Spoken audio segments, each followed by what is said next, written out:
नमस्कार बच्चों आज इस वीडियो में हम लोग क्लास 5th हिंदी का एक क्वेश्चन पेपर देखने वाले हैं। पेपर कैसा आया था, क्या सही आंसर्स थे।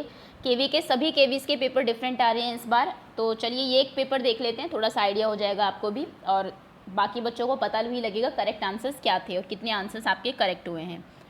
तो सबसे पहले आपका अपठित गद्यांश है। निम्नलिखित अपठित गद्यांश को पढ़कर पूछे गए प्रश्नों के सही उत्तर चुनिए। तो चलिए पहले इसको पढ़ लेते हैं अच्छे से। भंडारी ने कहा, मजाक क्यों करूंगा। ये पठित गद्यांश एक्चुअली आपकी बुक का है, आप ही हिसाब देख लीजिए। यह कहकर उसने हिसाब का कागज़ मंत्री जी को दे दिया। हिसाब देखकर मंत्री जी को चक्कर आ गया। सभी उन्हें संभाल कर राजा के पास ले गए। राजा ने पूछा, ये दान का हिसाब से लिया गया है, क्या बात है। मंत्री बोले, महाराज राजकोष खाली होने जा रहा है। राजा ने पूछा, वह कैसे। मंत्री बोले, महाराज सन्यासी को आपने भिक्षा देने का हुक्म दिया है। बस ये आपका पठित गद्यांश है। अब देखिए प्रश्न क्या है। भंडारी ने हिसाब का कागज़ किसे दिखाया। तो भंडारी ने हिसाब का कागज़ किसको दिखाया था, मंत्री को, दरबारी को, सेनापति को या फिर राजा को। उन्होंने मंत्री को दिखाया था। ऑप्शन ए करेक्ट है आपका। राजा ने भिक्षा किसे देने को कहा था, साधु को, भिखारी को, सन्यासी को। तो उन्होंने सन्यासी को भिक्षा देने के लिए कहा था। ये तो आपको वैसे भी पता होंगे प्रश्न। मंत्री जी को संभाल कर कहाँ ले जाया गया, सन्यासी के पास, सेनापति के पास, राजा के पास या फिर मंत्री के पास। तो उन्हें राजा के पास ले जाया गया था। भंडारी ने मंत्री से क्या कहा, मजाक क्यों करूँगा, वह कैसे, क्या बात है। तो उन्होंने कहा था मजाक क्यों करूँगा, पहले ही लाइन में ये आपको दिया हुआ है। क्या खाली होने जा रहा था, खजाना, राजकोष, बैंक, जेब। तो इसका आंसर है आपका राजकोष। एक और आपका गद्यांश है, ये अपठित गद्यांश है। ये भी पठित ही है एक्चुअली, बुक का ही। आई थिंक आपका वो जो चैप्टर है डाकिये की कहानी, उसमें से ये लिया गया, कुंवर सिंह की ज़ुबानी। मुझे अपनी नौकरी बहुत अच्छी लगती है। जब मैं दूर नौकरी करने वाले सिपाही का मनी ऑर्डर लेकर उसके घर पहुंचता हूं, तो उसके बूढ़े माँ बाप की खुशी भरा चेहरा देखते ही बनता है।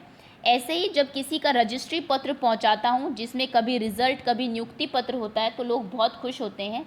बूढ़े दादा दादी तो पेंशन के पैसे मिलने पर ही बहुत खुश होते हैं। 6 महीने तक वह मेरा इंतज़ार करते हैं। हिमाचल में बूढ़े लोगों को पेंशन 6 महीने के बाद इकट्ठी दी जाती है। चलिए पहला प्रश्न है आपका, नौकरी करने वाले सिपाही के माँ बाप कब खुश होते हैं, रिजल्ट मिलने पर, मनी ऑर्डर मिलने पर, कपड़े मिलने पर, खाना मिलने पर। तो वो खुश होते हैं मनी ऑर्डर मिलने पर। किसे अपनी नौकरी बहुत अच्छी लगती है, सिपाही को, दादा को, डाकिये को या फिर नानी को। तो किसको अपनी नौकरी बहुत अच्छी लगती है, सिपाही, दादा, डाकिया, नानी। तो डाकिये को अपनी नौकरी बहुत अच्छी लगती है।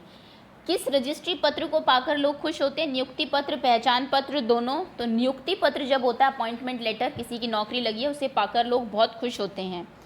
बूढ़े दादा बूढ़ी नानी डाकिये का इंतज़ार क्यों करते हैं, पत्र पाने के लिए, रिजल्ट पाने के लिए, पेंशन पाने के लिए। सभी गलत। तो वो इंतज़ार करते हैं अपनी पेंशन पाने के लिए। पेंशन बूढ़े लोगों को जो दी जाती है सरकार की तरफ से। हिमाचल के बूढ़े लोगों को कितने महीने की पेंशन इकट्ठी दी जाती है, 6 महीने की, 5 महीने की, 8 महीने की, 7 महीने की। तो करेक्ट आंसर है 6 महीने की पेंशन। गद्य पर आधारित प्रश्नों के उत्तर दीजिए। पहला प्रश्न है आपका, प्राचीन काल में संदेश लेकर कौन जाते थे, गाय, भालू, गधा, कबूतर। ये आपकी बुक की प्रश्नोत्तर है। अब तो पहले लेकर जाते थे कबूतर। कुम्मी ने किस दिन कागजी पुस्तक का उल्लेख किया है, किस दिन उसने लिखा अपनी डायरी में। तो ये उसने लिखा था, ये फ्यूचर की बात हो रही है, तो आप देख लीजिए 2015। ये सभी आपकी पुरानी डेट्स हैं, तो आपको देखते ही पता लग जाएगा, इनको तो लिखा नहीं होगा। करेक्ट आंसर है 17 मई 2115। अब्बा ने दफ्तर जाते समय कितने रुपए मांगे, 500 रुपये, 1 रुपया, 100 रुपये, 5 रुपये। तो उन्होंने 5 रुपये मांगे थे। इला गुजरात के किस जिले में रहती थी। तो वो रहती थी काठियावाड़ में। अगला प्रश्न है, खिलौने वाले, ये पोएम पर बेस्ड क्वेश्चंस हैं आपके। खिलौने वाली गुड़िया ने कानों में क्या पहना हुआ था, कानों में क्या पहनते हैं, बालियां। बालक वन में किसके बिना नहीं रह सकता। तो बालक वन में अपनी माता के बिना नहीं रह सकता था, इसलिए उसने कहा था कि मैं साथ में लेके तुम्हें जाऊंगा वन। रतन दूसरे बच्चों के पास क्यों आता था, ये एक माँ की बेबसी से लिया गया। पढ़ाई करने, व्यायाम करने, खेलने, भागने। तो वो खेलने के लिए आता था। रतन की माँ की आंखों में क्या चमकता था, बेटे की बेबसी, बेटे के लिए चिंता, बेटे की शरारत या फिर सभी। उनको चमकता था बेटे के लिए, बेटे की बेबसी की, वो अपनी बात नहीं कह पा रहा है। व्याकरण पर आधारित कुछ प्रश्न है। नेताजी का भाषण भाषा का कौन सा रूप है? मौखिक, लिखित, दोनों। तो नेताजी का भाषण ये क्या है? मौखिक है एक तरीके से। दूरदर्शन पर दिया गया विज्ञापन भाषा का कौन सा रूप है? तो वो आपका जो आप देख सकते हैं, तो वो एक तरीके से दूरदर्शन पर जो विज्ञापन दिया जाता है, यानी कि टीवी पर जो आपको एडवर्टीजमेंट दिखाए जाते हैं, तो ये दोनों ही आपके लिखा हुआ भी आपको दिखता है वहाँ पर और बोलते भी है लोग, यानी कि ऑप्शन सी करेक्ट है आपका यहाँ पर। अगला प्रश्न है, स्वरों का उच्चारण किस रूप में किया जाता है? स्वतंत्र रूप में, मासिक रूप में? तो ये स्वतंत्र रूप में किया जाता है। स्वर जो होते हैं आपके, वो अपने आप में कंप्लीट होते हैं। व्यंजन को कंप्लीट करने के लिए स्वरों की ज़रूरत होती है। चीनी पर कौन सी मात्रा लगी है? तो च और न दोनों के ऊपर बड़ी ई की मात्रा लगी है, यानी कि ऑप्शन सी करेक्ट है आपका। जो कभी न मरे, मर, अमर, नास्तिक, आस्तिक, तो ये होते हैं आपके अमर। नास्तिक होते हैं जो भगवान में विश्वास न रखते हो, आस्तिक होते हैं जिनकी आस्था होती है ईश्वर में। शूर शब्द का विलोम क्या है? शूर बहादुर जो है, कायर मेहनती, बहादुर अभिमानी, तो इसका ऑपोजिट होगा कायर। सांप शब्द का पर्यायवाची क्या है? विषधर, ऑप्शन ए करेक्ट है यहाँ पर आपका। उसके बाद आपका रचनात्मक लेखन था, इसके ऊपर आपको 10 पंक्तियाँ लिखनी थी। ये एक संयुक्त परिवार है, सभी लोग बहुत खुश हैं, इसमें दादाजी बच्चे को पकड़े हुए हैं, जो भी आपको दिखाई दे रहा था। संयुक्त परिवार के क्या फ़ायदे होते हैं? एक दूसरे लोग बहुत प्यार से रहते हैं एंड ऑल, ये आपने अपने ईवीएस में पढ़ा होगा, वही आपको हिंदी की पंक्तियों में यहाँ पर लिखना था। उसके बाद यहाँ पर आपका एक सुलेख दिया हुआ है, इसको आपको साफ साफ लिखना था।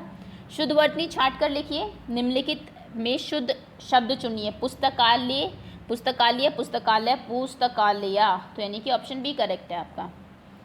डैश हरी घास खा रही है कौन? गाय, गायें, गाय, गाय, तो गाय, ऑप्शन बी करेक्ट है आपका। डैश खाली जगह इंदिरा गांधी भारत की प्रधानमंत्री रही। श्रीमती, श्रीमान, श्रीमती, श्री, तो श्रीमती, ऑप्शन सी करेक्ट है, ये स्पेलिंग सही है आपकी। खाली जगह भारत की राजधानी है नई दिल्ली, नई दिल्ली, न्यू दिल्ली, या फिर कोई भी सही नहीं है, सभी गलत है, तो इसमें आपका ऑप्शन बी करेक्ट है, नई दिल्ली। नीचे दिए गए शब्दों में चुनकर शुद्ध शब्द चुनकर लिखो। बारात, बरात, बराइत, वारायत, तो इसमें आपका बारात सही है। ठीक है, तो ये आपका क्वेश्चन पेपर था। आई थिंक ईजी था, कुछ बहुत मुश्किल नहीं है। ऑल्दो ग्रामर के 1-2 क्वेश्चन थोड़े से मुश्किल थे, भाषा का रूप and all, but all over अगर आपने पढ़ा है चैप्टर अच्छे से, टॉपिक अच्छे से पढ़ा है, तो आप सभी क्वेश्चन के आंसर कर सकते थे इसमें। ठीक है, धन्यवाद आपका।